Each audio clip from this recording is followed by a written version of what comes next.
अस्सलाम वालेकुम गाइस, क्या हाल है आपके। आई होप आप सब ठीक होंगे। और आज हम हिस्ट्री ऑफ यूएसए के अंदर डिस्कस करेंगे checks and balance of US constitution.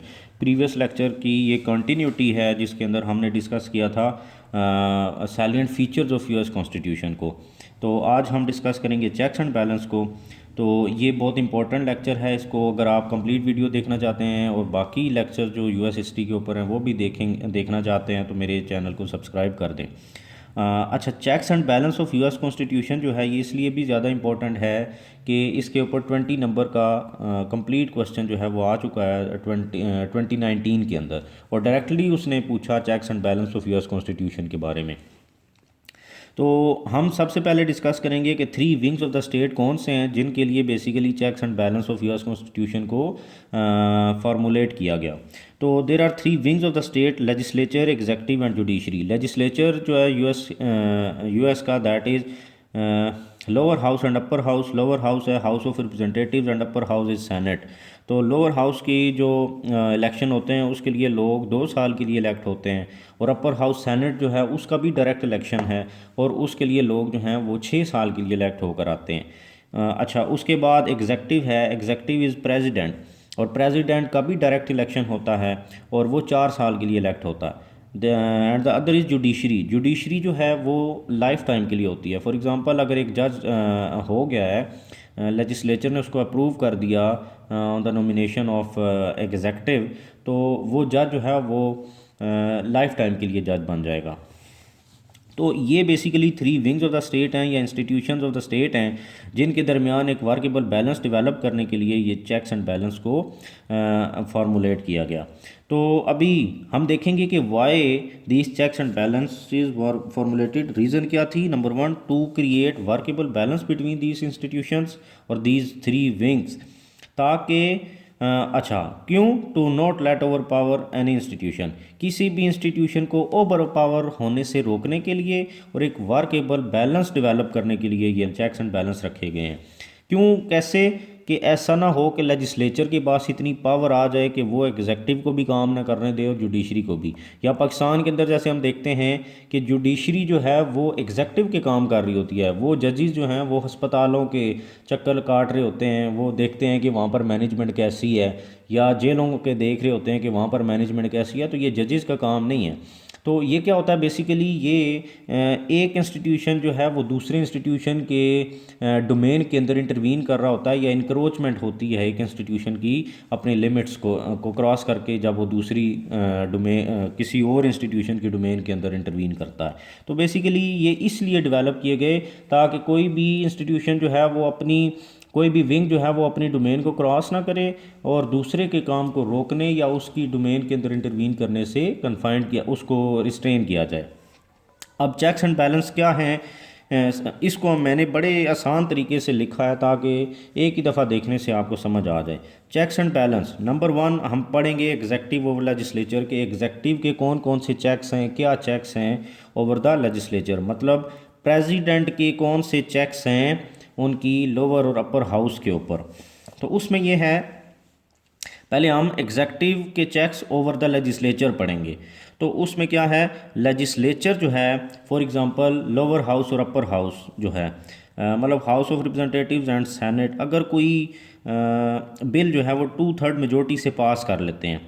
अच्छा, बिल पास हो गया लेजिस्लेचर से। अब मैंने आपको बताया था कि बिल पास करने का क्या तरीका है। लोअर हाउस से आपको 2/3 मेजोरिटी से पास करना होता है, फिर अपर हाउस में सिंपल मेजोरिटी चाहिए होती है। वहाँ पर जब पास हो जाता है तो फिर प्रेसिडेंट के पास जाता है, उसके सिग्नेचर जब हो जाते हैं तो फिर वो बिल पास हो जाता है। तो अब लेजिस्लेचर जब लोअर और अपर हाउस में मतलब 2/3 मेजोरिटी से पास किया, फिर सेनेट ने पास किया, अब वो एग्जेक्टिव के पास गया। एग्जेक्टिव मतलब प्रेसिडेंट क्या करेगा, उसके पास अथॉरिटी है कि वो उसको अप्रूव भी कर सकता है और रिजेक्ट भी कर सकता है। अब फॉर एग्जांपल 2/3 मेजोरिटी से एक बिल पास हो गया लोअर और अपर हाउस में से, अब वो एग्जेक्टिव के पास गया, एग्जेक्टिव ने उसे रिजेक्ट कर दिया। अब ऐसा हो सकता है कि एक बिल लेजिस्लेचर बार बार पास करता रहे और एग्जेक्टिव उसको बार बार रिजेक्ट करता रहे, तो ऐसे नहीं होगा। उनके कॉन्स्टिट्यूशन के अंदर बैलेंस इसको कैसे किया गया है कि अगर लेजिस्लेचर कोई बिल पास करता है और एग्जेक्टिव उसको रिजेक्ट कर देता है तो उसको बैलेंस करती है फिर लेजिस्लेचर। किस तरह कि अगर वही बिल दोबारा जब वो वापस चला जाएगा लेजिस्लेचर के बाद रिजेक्ट होने के जब उसको एग्जेक्टिव रिजेक्ट कर देगा तो फिर वो क्या करेंगे, लेजिस्लेचर में वो 3/4 मेजोरिटी से उसको पास किया जाएगा। तो जब दूसरी दफ़ा सेकंड टाइम वो 3/4 मेजोरिटी से पास हो जाता है अगर लेजिस्लेचर से, तो फिर उसको एग्जेक्टिव के पास भेजने की ज़रूरत नहीं होती। हम उसको क्या बोलेंगे, क्वालिफाइड वीटो। तो मतलब कॉन्स्टिट्यूशन ऑफ यूएस के अंदर उसको क्वालिफाइड वीटो बोला जाता है।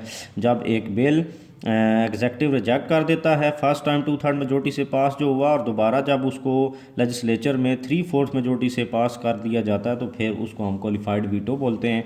और उस वक्त फिर इसकी एग्जेक्टिव के सिग्नेचर की ज़रूरत नहीं होती, ऑटोमेटिकली लॉ बन जाता है। तो पहला ये है कि किस तरीके से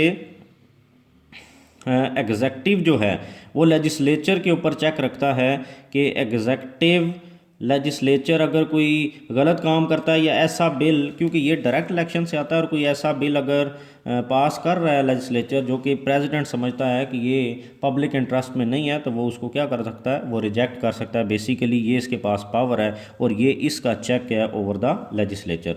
ये मैंने बात कर दी कि फिर वो बैलेंस कैसे होगा, तो वो उसको बैलेंस फिर लेजिस्लेचर करता है। तो जो एग्जेक्टिव का चेक ओवर लेजिस्लेचर है वो यहाँ तक है कि एग्जेक्टिव कोई भी बिल जो है रिजेक्ट कर सकता है अगर वो चाहे तो।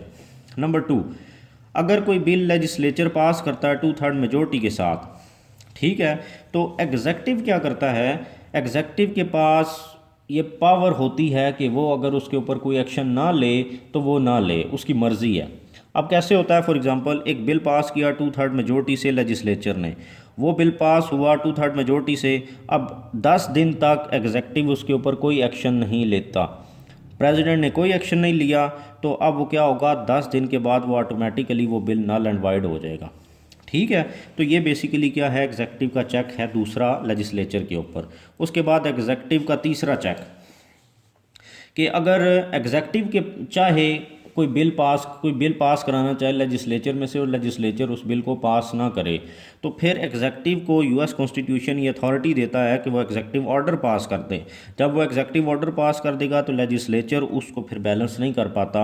ये एग्जेक्टिव को कॉन्स्टिट्यूशन जो है ये पावर देता है कि अगर वो पब्लिक इंटरेस्ट के अंदर कोई बिल पास करना चाहता है, कोई ऑर्डर पास करना चाहता है, तो वो डायरेक्टली एग्जेक्टिव ऑर्डर के ज़रिए वो काम कर सकता है।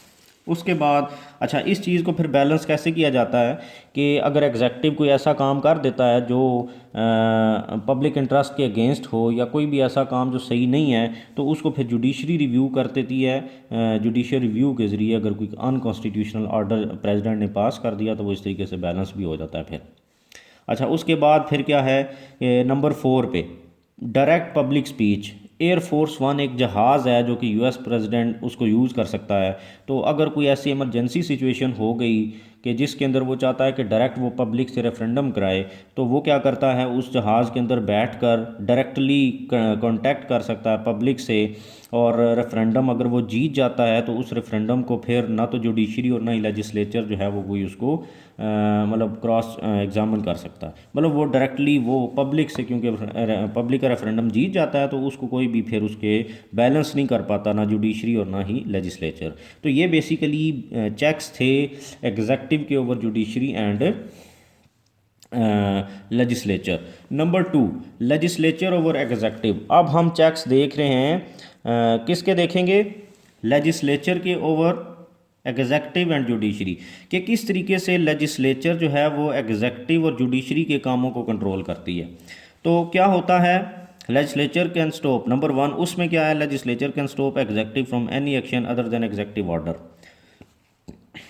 फॉर एग्जांपल एग्जेक्टिव ने कोई ऑर्डर जारी किया, जैसे मैंने कहा था कि एग्जेक्टिव ऑर्डर जारी करे अगर, तो लेजिस्लेचर उसको नहीं रोक सकता, लेजिस्लेचर को यूएस कॉन्स्टिट्यूशन ये अथॉरिटी नहीं देता। तो अब क्या होता है कि उस एग्जेक्टिव ऑर्डर के अलावा अगर कोई भी काम करे एग्जेक्टिव और लेजिस्लेचर चाहे कि हम इसको रोकें, तो लेजिस्लेचर को यूएस कॉन्स्टिट्यूशन ये अथॉरिटी देता है कि वो लॉ मेकिंग के ज़रिए एग्जेक्टिव को उस काम करने से रोक सकती है, एक्सेप्ट एग्जेक्टिव ऑर्डर। बहुत सिंपल बात है कि एग्जेक्टिव ऑर्डर के अलावा लेजिस्लेचर जो है वो हर काम से एग्जेक्टिव को रोक सकती है, मतलब प्रेसिडेंट को रोक सकती है। तो ये लेजिस्लेचर का चेक किसके ऊपर हो गया, एग्जेक्टिव के ऊपर। फॉर एग्जांपल जैसे लीग ऑफ नेशन जो थी उसके अंदर वुडरो विल्सन यूएस का एक प्रेसिडेंट था, उसने बड़ा रोल प्ले किया लीग ऑफ नेशन बनाने में। लेकिन जब वो बन गई तो वुडरो विल्सन को लेजिस्लेचर ने वहाँ पर जाने की इजाज़त नहीं दी, तो वो नहीं जा सका। तो ये बेसिकली इसकी एग्ज़ाम्पल है। नंबर 2, किचन कैबिनेट होती है एक यूएस के अंदर। वो क्या है कि फॉर एग्ज़ाम्पल जैसे आप मौजूदा देखें पाकिस्तान के अंदर हमारे शौकत तरीन साहब जो बने हैं मुशीर ख़जाना, तो वो क्या है, वो कोई इलेक्टेड पर्सन नहीं है, तो उसको इलेक्ट इसी तरीके से मतलब एक अनइलेक्टेड पर्सन को प्राइम मिनिस्टर ऑफ पाकिस्तान ने अपनी कैबिनेट का हिस्सा बना लिया है। तो यही वहाँ पर भी होता है और इसको वो कहते हैं किचन कैबिनेट। कि अगर एग्जेक्टिव चाहता है किसी अनइलेक्टेड बंदे को अपनी कैबिनेट का हिस्सा बनाना, तो वो क्या करेगा, लेजिस्लेचर से, सेनेट से, लोअर हाउस से नहीं बल्कि सिर्फ अपर हाउस से उसको अप्रूवल लेना पड़ता है।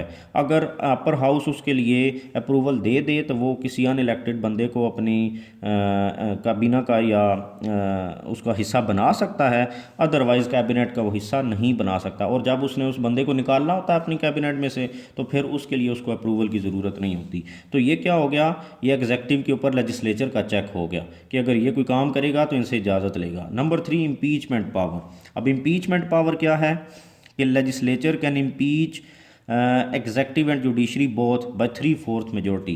कि अगर लेजिस्लेचर एग्जेक्टिव या जुडिशरी दोनों को इम्पीच करना चाहे तो 3/4 मेजोरिटी से वो अगर वोट करा लेते हैं अपने लोअर और अपर हाउस के अंदर, तो वो दोनों को इम्पीच कर सकते हैं। ठीक है, जैसे कि ट्रंप को ये धमकी दे रहा था लेजिस्लेचर कि हम तुम्हें इम्पीच कर देंगे। तो ये अथॉरिटी किसके पास है, लेजिस्लेचर को ये अथॉरिटी कौन देता है, कॉन्स्टिट्यूशन। अब हम देख रहे हैं लेजिस्लेचर का चेक ओवर द जुडिशरी कि किस तरीके से जुडिशरी को लेजिस्लेचर कंट्रोल करेगा। अब उसमें नंबर 1, अगर रिक्रूटमेंट करनी है जुडिशरी की तो उसका क्या प्रोसीजर होता है। प्रेसिडेंट जो एग्जेक्टिव होता है वो नॉमिनेट करता है किसी जज को कि ये बंदे हैं आप इनमें से, और फिर वो नॉमिनेट करके लेजिस्लेचर को वो लिस्ट सेंड करता है। लेजिस्लेचर के पास ये अथॉरिटी है कि वो उस नॉमिनेशन को अप्रूव या रिजेक्ट कर सकती है। मतलब बेसिकली अपॉइंटमेंट ऑफ जजेस जो है वो लेजिस्लेचर करेगा। तो अब ये जुडिशरी के ऊपर किसका चेक है, लेजिस्लेचर का। मतलब लेजिस्लेचर इतनी पावरफुल है कि जुडिशरी को इंडक्ट करती है। Number 2, legislature can change the structure of the judiciary. Legislature क्योंकि लॉ मेकिंग करते हैं तो वो फिर जुडिशरी का सारी की सारी जुडिशरी का जो स्ट्रक्चर है वो चेंज करने की पावर रखते हैं। अब उसके बाद नंबर 4, जुडिशरी के check over legislature and executive हम देखने लगे हैं। पहले हम बाकी सारे देख लिए, अब हमने जुडिशरी देखना है कि जुडिशरी लेजिस्लेचर और एग्जेक्टिव को कैसे कंट्रोल करती है। तो बेसिकली ये होता है कि एग्जेक्टिव अगर कोई एग्जेक्टिव ऑर्डर पास करता है तो जुडिशरी जुडिशियल रिव्यू के ज़रिए उसको, मतलब लेजिस्लेचर मैंने बताया था कि एग्जेक्टिव ऑर्डर के अलावा लेजिस्लेचर हर एक्शन से एग्जेक्टिव को रोक सकती है। लेकिन अगर उसके पास पावर नहीं है, कोई ऐसा एग्जेक्टिव ऑर्डर पास कर देती है एग्जेक्टिव जो कि पब्लिक इंटरेस्ट अगेंस्ट है, तो कोई तो होना चाहिए ना जो उसको रोके। तो वो जुडिशरी होती है जो उसका जुडिशियल रिव्यू लेके उसको रिजेक्ट कर सकती है। नंबर 2, लेजिस्लेचर लॉ मेकिंग करती है और अगर कोई ऐसा लॉ जो पब्लिक इंटरेस्ट के अगेंस्ट हो जाए तो उसको जुडिशियल रिव्यू के ज़रिए जुडिशरी जो है वो रोक सकती है। उसका जुडिशियल रिव्यू ले लेती है और वो कहती है कि ये अनकॉन्स्टिट्यूशनल है, इसको पास नहीं होना चाहिए। तो ये लेक्चर इस तरीके से कंप्लीट हो जाता है। हमारा थोड़ा सा लेंथी था, इस वजह से टाइम ज़्यादा लग गया।